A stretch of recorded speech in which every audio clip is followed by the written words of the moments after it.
Hi, Danny. I'm Taylor. Nice to meet you. Nice to meet you. Yeah. Get comfortable. How's your day going today? Not too bad. Just did a bunch of chores. Now I'm here, so I'm getting a lot of things done today. Awesome. Super productive. Great day. Doing my best. Yes, you are. I can see that. So, before we get started, I just want to make you aware of our confidentiality. Anything you say to me and in this room stays in this room. Just unless you think you're going to harm yourself or others. Other than that, everything is confidential. With that being said, I'd love to ask you, what brought you into therapy today? It's a big step. Well, therapy is good for me in general. Like, anyone could use therapy. Me specifically, I have so many things to unpack and unfold, and As we all do. yeah.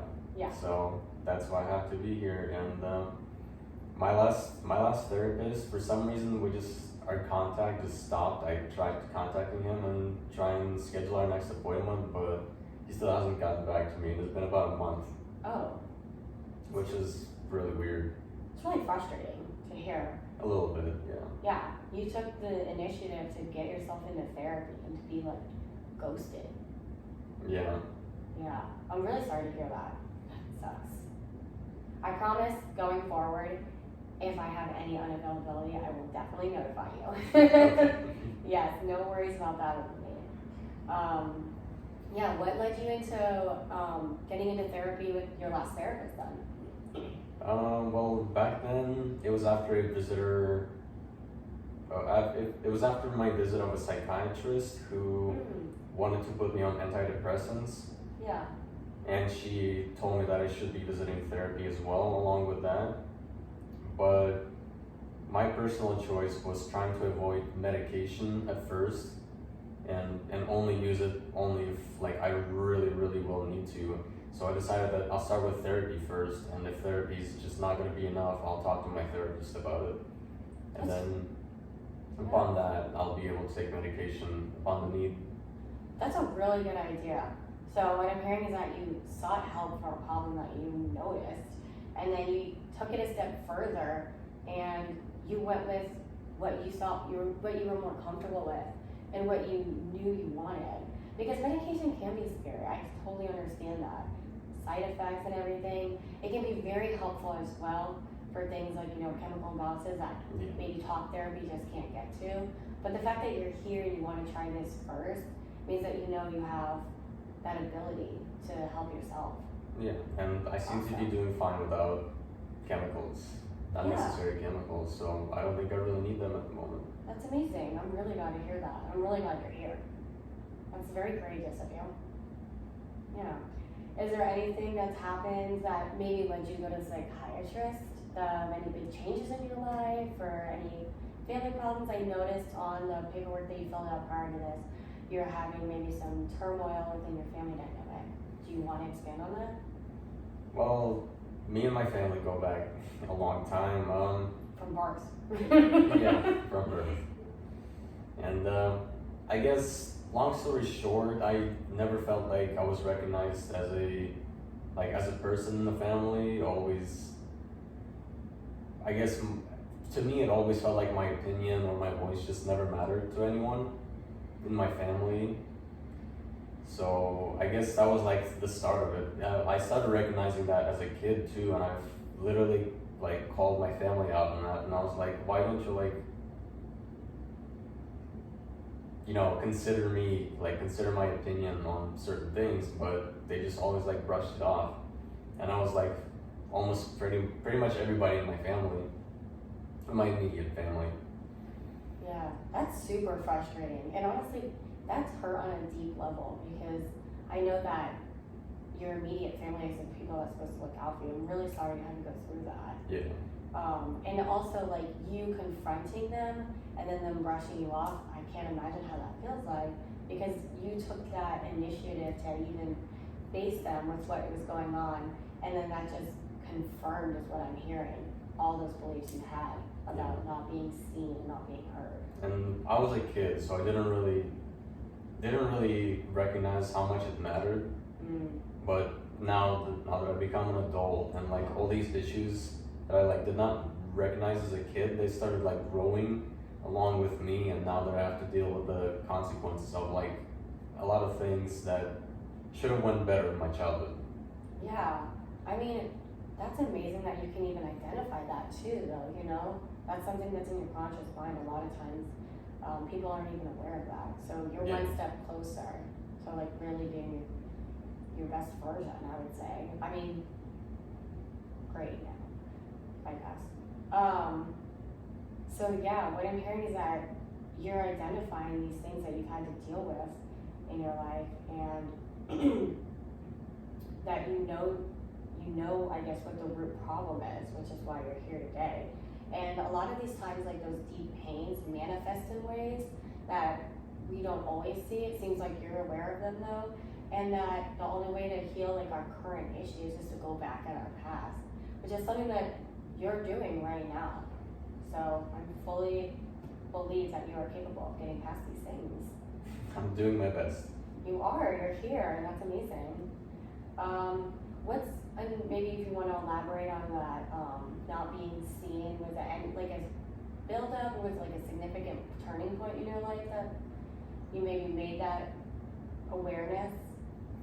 Well, I just remember that starting to like figuring it out as a kid. I don't remember how old I was, maybe like 7 or 8, and I was in an argument with my grandparents, and I literally recognized in the middle of like an emotional argument that like no one's listening to me and like no one cares what I have to say. Yeah. That's a young age to recognize that. Very sorry you had to like go through that. Well, I've been doing a lot better. Yeah, but it seems like you're in a great place. So all I'm hearing is that you're a very resilient person, being able to thrive, and you want to help, and you're out here getting the help you need, despite those like very painful memories and those very painful and real moments, especially when you're vulnerable like that. So I'm hearing your grandparents and maybe your parents were a part of that. Yeah, a little bit. It also didn't really help that my biological parents divorced when I was like, I think 4, maybe 3 years old. Yeah. I don't exactly remember how old I was. Yeah.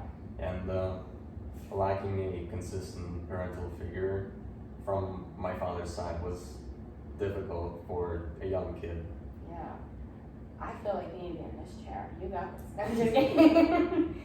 No, it's very unfortunate. I can totally see how that would change your dynamic at such a young age too. Yeah. Yeah. Do you still talk to your biological father? Not really. There's like a lot to go into because my mom's parents, my grandparents, I don't really know what's going on between them and my dad's side of the family, but they just kind of like, I don't want to say they both hate each other. It's mostly my grandparents talking a lot of trash about my dad and like my dad's side. Yeah. And I guess as far as I know, my dad's never been like bad to me. Yeah. So I really don't know whose side to take, but also for like, just to be safe, I try to like side with no one. That's good. What I'm hearing is that you're protecting yourself, and you have a boundary of like not subjecting yourself to like being on this like war on like whose side you're on, and you're sticking true to yourself by being on the side of yourself. Yeah. Just trying to pick my own side, my own battles. Currently, are you having some like present problems with any of your family members? Well, I wouldn't say that I do have like constant or like, actually that's probably not the best way to put it. I don't have like major issues in my family. I guess in a way, I just moved out not that long ago. Oh wow, good for you. I'm really happy for you. Yeah, and it's definitely been really good for me, and it's been like a growing and a learning experience for myself. Yeah. Because it was like breaking free from chains, I guess, in a way. And back when I lived with my parents, I used to share a room with my brother, and I also live with my mom and my stepdad. Mm. And I'm gonna try not to go too far deep, like into, or like try to describe all of my family members one by one. You go as comfortable as you feel. Yeah, I Yeah. appreciate it. We're going at your pace. Yeah, but I did have to share a room with my brother, and that's like, and the worst part about it is that the whole room used to be mine when I was a teenager. Yeah. But then once he came here, we had to share a room together. So a lot of like that personal space that I had to myself, I only had like half of it, and I guess in a way physically, but on like a deep personal level, it feels like I have no space at all. Yeah. Like the only place I would feel like comfortable, like being by myself, and it was like our tiny little bathroom that we had. That was like Yeah. the only place I would want to be at. Where I'm Doesn't like, seem fun. That's no, unfortunate. not at all when I think about it. Yeah. That's, at least you created a safe space for yourself, though. Yeah. Somewhat of the space, but Yeah. it worked out. That's unfortunate. So, what I'm hearing you say is that back to that being unseen, maybe when your brother came in, it was like that reliving it all over again, kind of like being pushed out or not being seen as, like you said, like a person yourself or like an individual. And then you took that initiative to move out recently, which is amazing. I mean, you recognize that those feelings you had, you're identifying the point, and then you had the courage and the strength to move out on your own. I'm really happy for you. I'm gonna say, I'm not gonna assume, but maybe is that something that like really helps define your independence when you did that? Yeah, it definitely helped a lot. Yeah. Like before I moved out, it felt like I still felt like not on such a bad scale compared to when it was when I was a kid, when I was an actual kid who still like had no idea about what's going on in the world or like around me, I guess. Yeah. But being like 20 or 21 years old and not being treated like an adult with like the same respect I was trying to give my family, but not getting the exact same amount of, I guess, respect and tolerance. I don't know if that's a good word. Yeah, that makes sense, totally.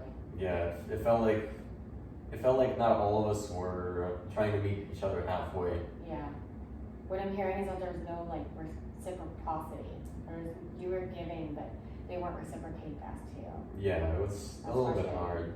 Yeah. And I understand my brother because we, even though we were both in the same room and we both had to share that space together, we tried to find our best, like, I guess, a middle line, but we didn't really talk about it. We just like, we kind of keep to ourselves and not intrude on each other's space that much. And it feels good that like someone in my family, like, I guess has an understanding of boundaries Yeah. in a way, but it's also because we were forced Yeah. to adapt to that. Yeah. That's understanding. What I'm hearing though is that at least you're identifying someone that does respect your boundaries, and Yeah. so there at least is that person. More or less, yeah. Yeah. Is I'm gonna say your mom and your stepdad you said you lived with. Those are the two that kind of weren't respecting your boundaries when you lived there. I'd say mostly my mom. She's I'm not really sure if she's going through something. Like I don't really know, but Yeah. it seems like she's been becoming more mentally ill when I think about it. But I'm not really 100% sure because I'm not there all the time, and Yeah. whenever I was there, I tried to keep myself away from her like as much as I could. And a lot of times it felt like she wasn't respecting my personal space or like my boundaries. She always like did what she wants, Yeah. whether it's like things that she needs to do for herself or things that she wants me to do for myself. She would always try to take initiative to do something for me, but without like taking my word into consideration. Yeah. Again, I'm hearing those like same kind of themes of like not Yeah. being seen as an adult or an independent person, and you know, getting someone else's needs met before yours. Yeah. Is Is there something that's happened recently that maybe re-brought up all that? Well, we haven't had any major fights in a long time. Okay, I'd say the smallest thing that happened lately yeah, was so basically I was normally on her insurance plan, yeah, and then at the end of last year she decided to put me on her. I was still on her plan, but she tried to choose like the best healthcare plan she could get from her work, which was really expensive, and she put me on there without asking me about it. And so at some point she messaged me saying that she put us on like the best plan that her company could give her, that I'm supposed to be paying her $200 a month for it. wow, that's, pretty large amount monthly. And she wasn't like rude about it, she just said it Yeah. like it's something I'm supposed to do. So let me Oh, you're turn that good, off. no rush. No worries. Yeah, that's pretty frustrating. I mean, I guess when you're taking it as she loves and cares about you, but she's also not asking for consent to be on her plans, and she's not seeing you as an adult figure, is that right? Sometimes I definitely felt like it. Yeah, about changing as an individual. But you did take that courage and initiative to move out. I can see how frustrating that might be having that extra bill on hand, Yeah. but at least you know that you have the strength to put those boundaries up, and you took the courage to move out and establish that independence. Yeah. Do you think that they're seeing you now more as an adult I'd say as of the last 3 I'd months? say definitely yes, because Yeah. every time I would come and visit my family, I would mostly talk about like the important things, Yeah, and I guess the more like I would talk about the things that I'm planning or going to do regarding like school, career, yeah, and anything like that. And I feel like the more I'm gonna do that, the more they're gonna recognize me as an independent adult. yeah. And I'm hearing all these things you're listing off. That's amazing. Sounds like you're recognizing yourself as more of an adult too. Like you have that, or you're portraying that to your family more. And it sounds like you have all the tools you need to kind of create that persona for yourself too. Yeah. That's really great. I'm glad you've done that for yourself. It's Trying really my hard. best. Yeah, it's really hard to break away from like these archetypes that our families give us. But it Yeah. seems like you've already done a really great job of doing that. Yeah, I mean, it's like I said, it started a while. I started recognizing a lot of like interpersonal connection issues with my family when I was a kid, and Yeah, it all started since then when I started trying to figure out how to go on about it. yeah, you did say I- that. I was Very trying to younger. find ways to adapt. You've always been very conscious of this, which is great, but it also can be very mentally straining. It definitely is. Yeah. Do you have any coping mechanisms that you use to help with like all that stress?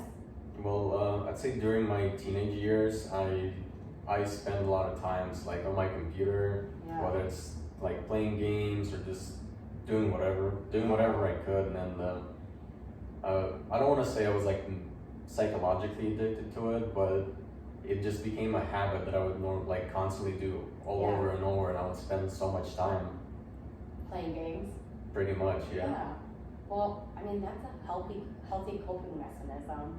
And I mean, it seems like you've given yourself the tools you need to break away and adapt these healthy habits. So I'm really excited for like this journey we're gonna go on. Thank you so much for coming in. Do you wanna maybe schedule an appointment for next week? I'm gonna have to check with my availability first, but Okay. maybe we can, yeah. Perfect, or 2 weeks, whichever is best for you. Yeah. Awesome. Thank you so much, Jenny, for Sounds coming in. I'm really enjoying this conversation. Thank you so Yeah, much. have a good one.